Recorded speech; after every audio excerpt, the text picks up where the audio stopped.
आज राज्य मंत्रिमंडळाची महत्त्वाची बैठक दुपारी 12 वाजता बैठकीचं आयोजन, विविध मुद्द्यांवर होणार चर्चा। शरद पवारांनी अजित पवारांसोबत सत्तेत जावं, शरद पवारांकडे अनेक आमदारांनी भूमिका मांडल्याची माहिती। कल्याण डोंबिवली टिटवाळा परिसरात 8 तास पाणीपुरवठा बंद, उद्या देखील कमी दाबानं पाणीपुरवठा होण्याची शक्यता। बेस्ट बसच्या तिकिटात दुप्पट भाडेवाढ आकारल्यानं प्रवाशांमध्ये नाराजी, बस सेवेत सुधारणा कधी होणार, प्रवाशांचा प्रश्न। एसटी महामंडळाकडून राज्यात लवकरच नोकर भरती केली जाणार, एसटी महामंडळाचा मोठा निर्णय, राज्यात 10 ते 15,000 जागा भरण्याचा निर्णय। शिर्डीला जाताना जालन्याच्या भाविकाच्या कारला अपघात, पती पत्नीचा मृत्यू तर 5 जण गंभीर जखमी।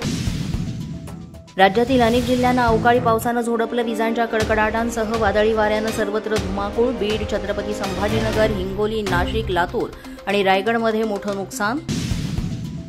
आज 10वीचा निकाल जाहीर होणार, दुपारी 1 वाजता 10वीचा ऑनलाईन निकाल पाहता येणार।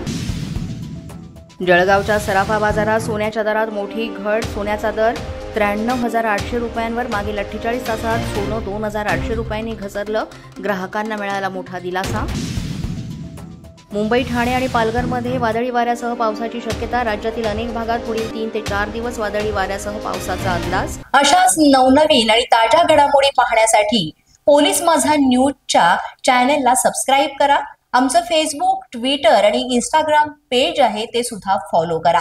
तसंच अधिक माहितीसाठी पोलीस माझा न्यूजची वेबसाईट आहे www.polismazha.com या वेबसाईटला अवश्य भेट द्या।